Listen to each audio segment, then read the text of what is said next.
mes chers amis, vous êtes les bienvenus dans ma chaîne YouTube New Religion. C'est dédié pour votre développement personnel et commercial basé sur les valeurs religieuses. Je suis docteur Afaf Mougou. Je suis spécialisée dans la linguistique cognitive appliquée aux textes religieux. Dans ce vidéo, je vais parler d'un concept très intéressant pour notre développement personnel. C'est le concept ou la notion de discrétion, la discrétion. La discrétion est très importante. Qu'est-ce que c'est?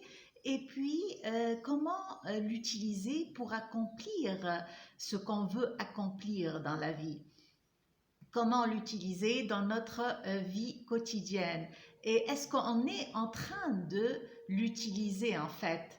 Alors, je vais répondre à ces questions en commençant par expliquer ce que notre prophète Muhammad sallallahu alayhi wa sallam, que Dieu le bénisse, a dit à propos de la discrétion. Il a dit quelque chose que vraiment c'est un diamant, si on l'utilise et l'applique dans notre vie, vraiment c'est un diamant, un conseil de diamant, très précieux.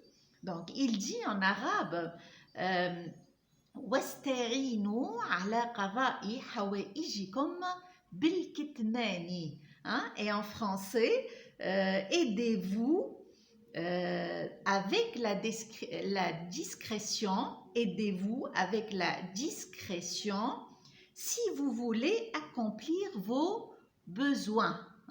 Aidez-vous avec la discrétion si vous voulez accomplir vos besoins dans la vie.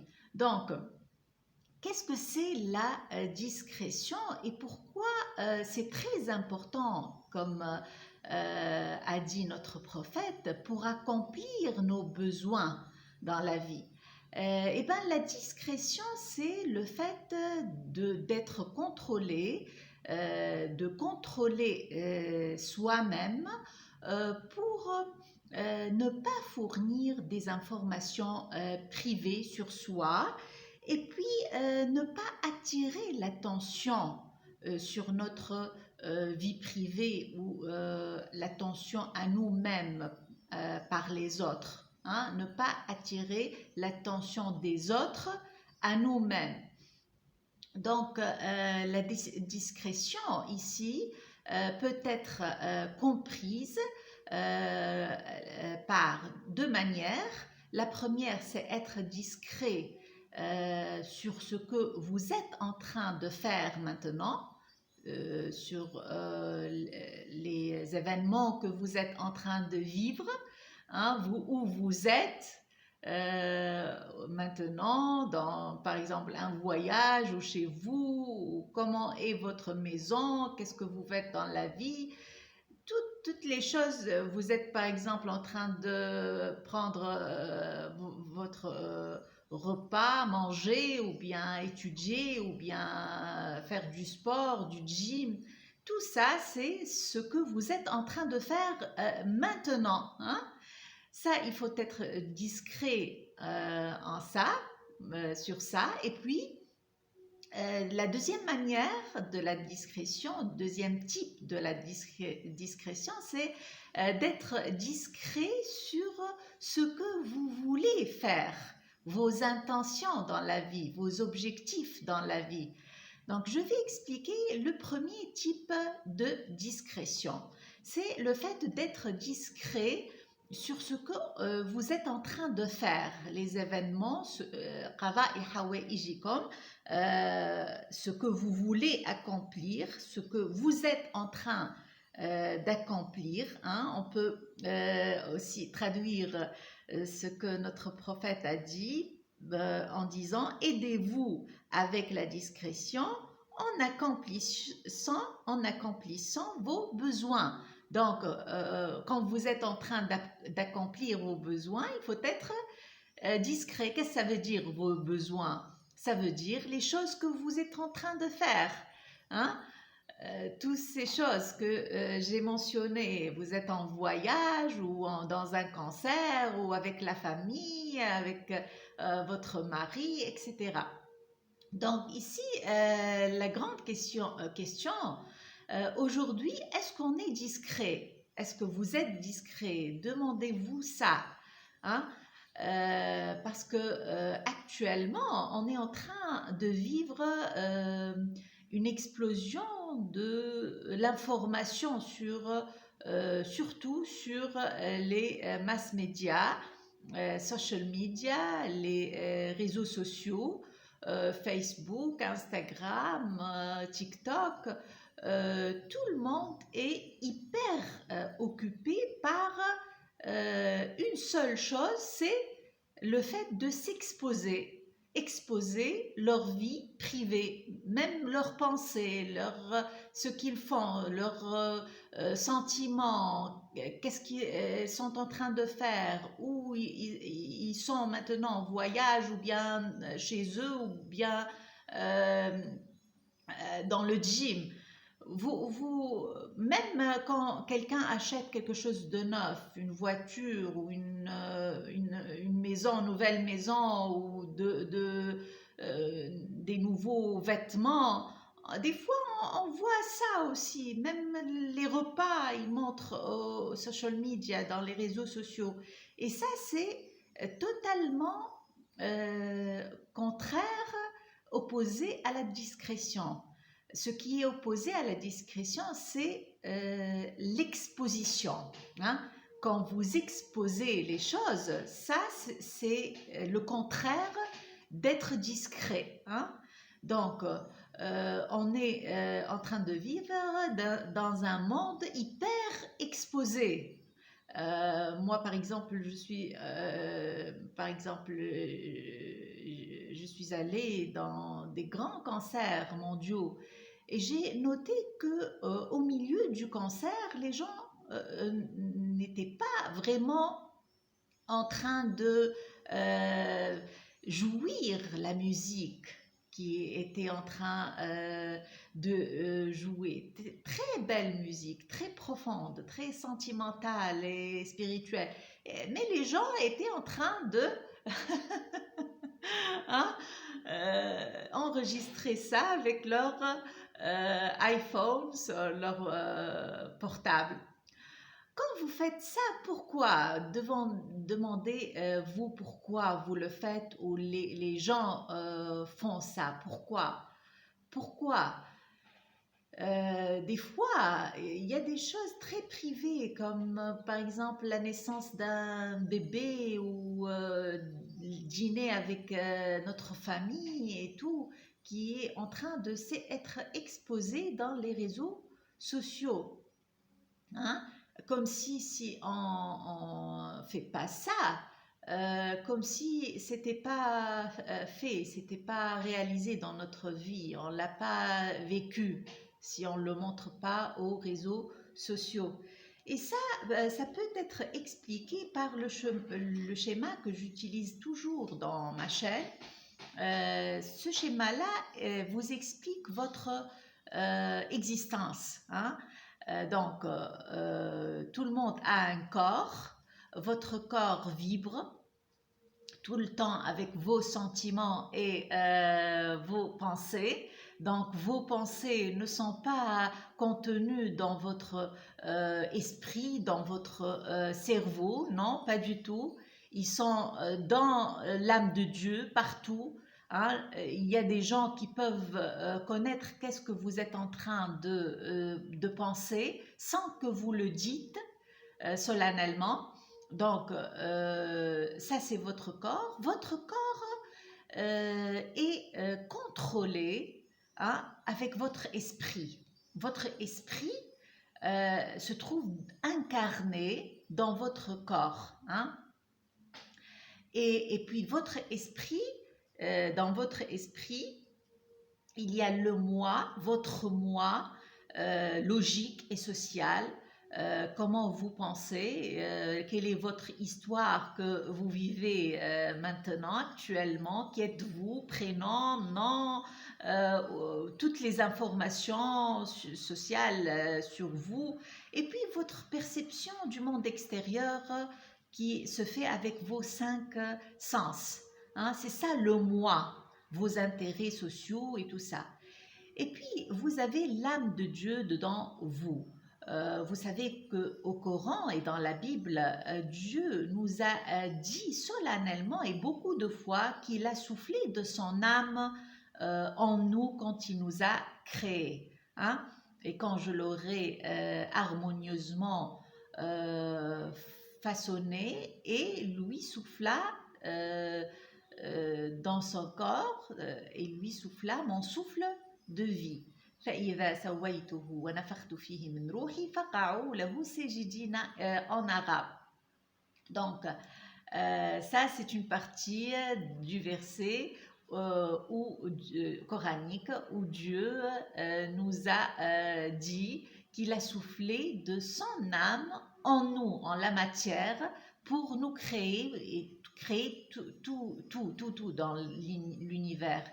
Tout contient l'âme de Dieu, même une fleur. Ça vit avec l'âme de Dieu, hein?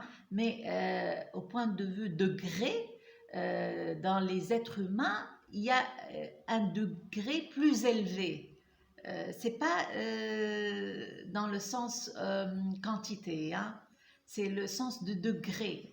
Pourquoi? Parce qu'on a des facultés supérieures, comme j'ai expliqué, comme la volonté, l'intuition, l'imagination, hein? Ça veut dire qu'on est supérieur en comparaison avec les objets inanimés ou bien les animaux. Donc, l'âme de Dieu, avec l'âme de Dieu, vous pouvez communiquer avec tout le monde, avec toutes choses, même les stars dans l'univers, même les planètes.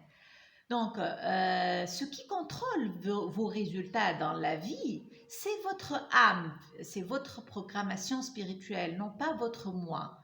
Donc, ici, revenons à notre question. Pourquoi il faut être discret dans la vie? Pourquoi notre prophète a dit qu'on doit être discret quand on veut accomplir les choses, quand on veut avoir des résultats positifs? Hein? Pourquoi? Parce que quand vous êtes discret, l'idée ou l'événement que vous êtes en train de vivre, les sentiments que vous êtes en train de vivre, ça va au profond de votre âme. Ça s'imprègne. Hein? En arabe, c'est dit Taba'allahu ala qulubihim.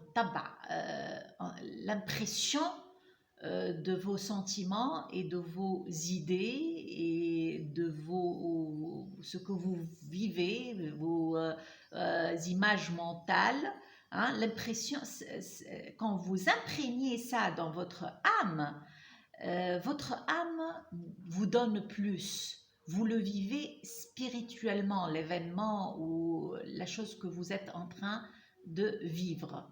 Vous le vivez profondément et ça va influencer positivement vos résultats. Pourquoi? Parce que l'âme de Dieu va vous donner plus de ça. Par exemple, vous êtes au gym et vraiment vous vivez le moment d'être au sport. Hein? Vous n'êtes pas, par exemple, occupé à parler avec les gens ou bien avec enregistré avec votre mobile, portable, mais vous êtes en train de vivre le moment profondément. Hein? Ça va être, c'est ça la discrétion, et ça va être imprégné dans votre âme, et puis vous allez avoir plus de ça, plus de performance physique et de gym dans votre vie. Hein? Par exemple, vous le faites maintenant, le gym à Monastir, en Tunisie, vous pouvez le faire à Qatar après un mois, par exemple, 2 mois ou 3 mois. dans une autre salle de sport plus sophistiquée, par exemple. C'est ça l'augmentation. J'ai donné pas un exemple, mais les exemples, ils sont beaucoup. Donc, c'est ça l'augmentation. C'est ça pourquoi la discrétion est nécessaire. Hein? Parce que le seul temps sacré, c'est le temps de l'âme. C'est pas le temps du moi. Hein? Et le temps de l'âme, c'est le présent. Il y a un seul temps dans l'âme de Dieu, pour Dieu, un temps de la création, c'est le présent. Alors il faut le vivre pleinement. Et c'est ça la discrétion. La discrétion, c'est le fait de se contrôler pour ne pas agir ou penser du moi, de son moi, hein, mais agir et penser et se sentir spirituellement au présent. Hein? Parce que quand on expose notre vie, ça, pourquoi? Pourquoi? Par exemple, peut-être c'est pour être le premier dans les réseaux sociaux à dire je suis allé à cette place ou bien se compéter. Si c'est pour montrer le moi, c'est pas bien du tout parce que comme ça vous n'êtes pas en train de vivre au présent. Vous êtes en train de vivre au passé ou bien au futur. Vous êtes en train de vivre superficiellement le moment, hein? Au passé parce que vous voulez le montrer. Voilà, j'étais dans le cancer. Ça y est, quand le moment n'est pas vraiment vécu, vous êtes en train de enregistrer. Et puis, ou bien au futur, quand vous pensez que quand vous faites des photos ou bien enregistrez des vidéos, ça c'est pour le futur. Quand vous serez chez vous, vous allez voir ces images. Oui, mais ça c'est pour le futur. Il faut toujours vivre au présent pour avoir des résultats, pour pouvoir accomplir vos besoins, vos événements, votre vie, votre essence. Hein? Alors, si vous montrez des choses à l'Internet pour partager ces moments, ces bons moments avec vos amis, c'est bien. Mais si vous le faites toujours, fréquemment et au dépend du moment hein, ça, il faut voir pourquoi. Il y a quelque chose qui cloche, alors il faut voir pourquoi. Pourquoi est-ce que vous êtes en train d'agir du moi? Si c'est le cas, alors il faut pas. Il faut pas parce que vos résultats vont pas être accomplis si vous agissez du moi, non pas de l'âme. Hein? Ça veut dire que vous êtes dans le plan compétitif. Vous voulez les apparences, vous voulez montrer les choses. Et ça, c'est vivre superficiellement. Hein? Ça vous empêche vraiment d'accomplir vos besoins parce que quand vous montrez ces choses, les autres, vous allez attirer dans vos résultats des personnes qui vont voir ces choses-là de leur moi aussi parce que vous partez du moi. Alors les autres, ils vont partir du moi aussi. Hein? Et si c'est le cas, ils vont être jaloux par exemple, ou bien ils vont t'envier, vous envier. Et ça va refléter négativement dans votre résultat, vos résultats. Et vous dites par exemple, pourquoi moi j'ai pas voyagé il y a longtemps? Pourquoi et ben pourquoi? Parce que c'est pourquoi? Parce que hein, parce qu'il faut être discret pour accomplir les choses, pour vraiment imprégner le bon moment dans votre âme et l'âme de Dieu vous crée plus. Vous pouvez créer plus de moments pareils dans vos résultats. Vous pouvez être plus joyeuse et heureuse dans votre vie familiale ou bien dans votre corps, dans votre hein, bien-être. Donc, c'est ça le sens, le premier sens de la discrétion. Le deuxième sens, c'est le fait d'être discret sur vos intentions, ce que vous voulez faire dans la vie. Hein. Et j'ai expliqué ça, j'ai expliqué quelque chose de très important. Alors, ça, c'est vous, un voyageur dans la vie, et ça, c'est votre objectif émanant de l'âme de Dieu dedans vous. Votre objectif doit être émanant de votre âme. Hein, vous servez les autres et vous-même par votre objectif. Par exemple, le fait de chanter de bonnes chansons, pas le hip-hop ou bien le rap, des bonnes chansons, des chansons qui ont des paroles positives, qui vont influer positivement les autres. Hein, si vous voulez chanter ou bien vous voulez faire du foot dans votre vie, un objectif émanant de votre âme, de ce que vous voulez faire vraiment. Et puis, vous êtes dans le droit chemin. C'est ça au Coran, Ehdina ila sirat al-mustaqim, guide-nous dans le bon, au bon chemin. Hein? Guide-nous au bon chemin. Ehdina ila sirat al-mustaqim. Et j'ai expliqué la Fatiha en français. Hein? Donc, si vous avez l'idée de cet objectif-là dans votre tête, alors il faut s'imaginer que vous l'avez accompli et toujours être dans le bon chemin pour l'accomplir. Hein? Mais il faut être discret ici dans vos intentions. Vous avez cette intention-là. Hein? Il ne faut pas dire aux autres à propos de vos intentions. Pourquoi ?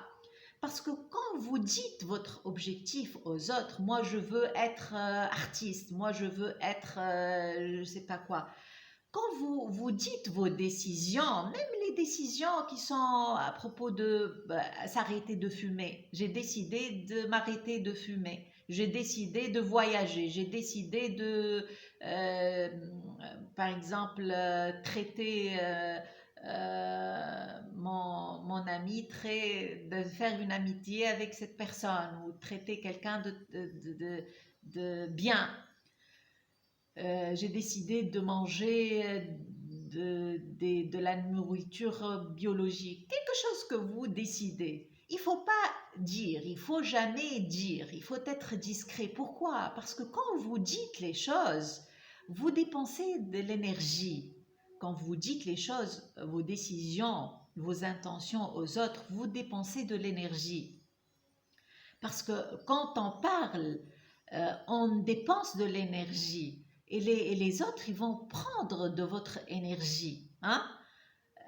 Alors, quand vous dites l'énergie spirituelle que vous avez pour accomplir ce que vous avez l'intention d'accomplir, va être diminuée quand vous parlez. C'est pourquoi les gens qui parlent beaucoup font peu. Alors, il ne faut jamais dire les choses que vous voulez faire aux autres, mais faites-les avant. Arrête vraiment de fumer avant. Ça veut dire 2-3 ans. Et puis dites, ah, j'ai arrêté de fumer. Voilà.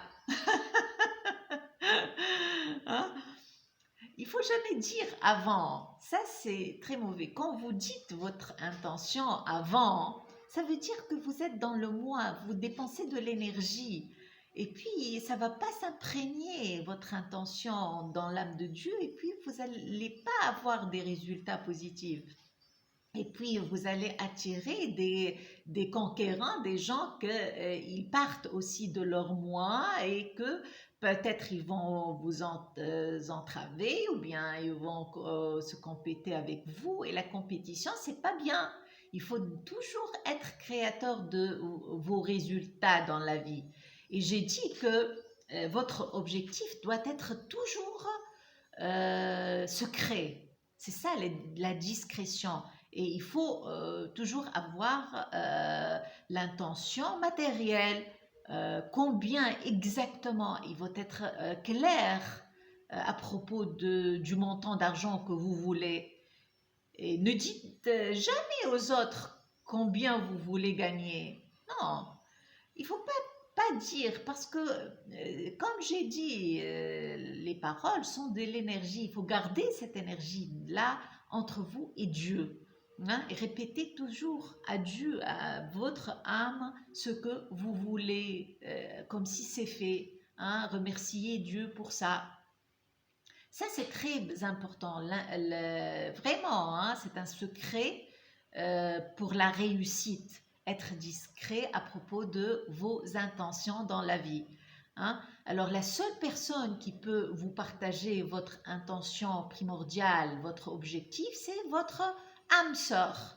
Et Dieu vous l'a créé, mais il faut y croire.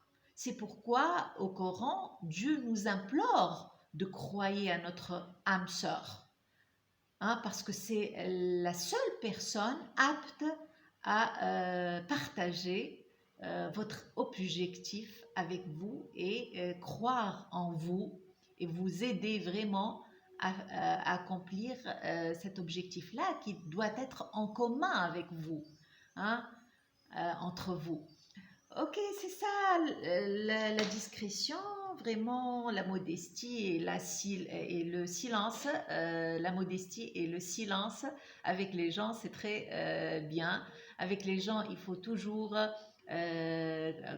ouvrir les yeux, ouvrir les oreilles et garder la bouche fermée. Et c'est ça la discrétion. Et vraiment, c'est un conseil de diamant si on réalise son importance pour nous. Merci beaucoup. Je vous souhaite beaucoup de réussite dans votre vie et à la prochaine, mes chers amis. Merci.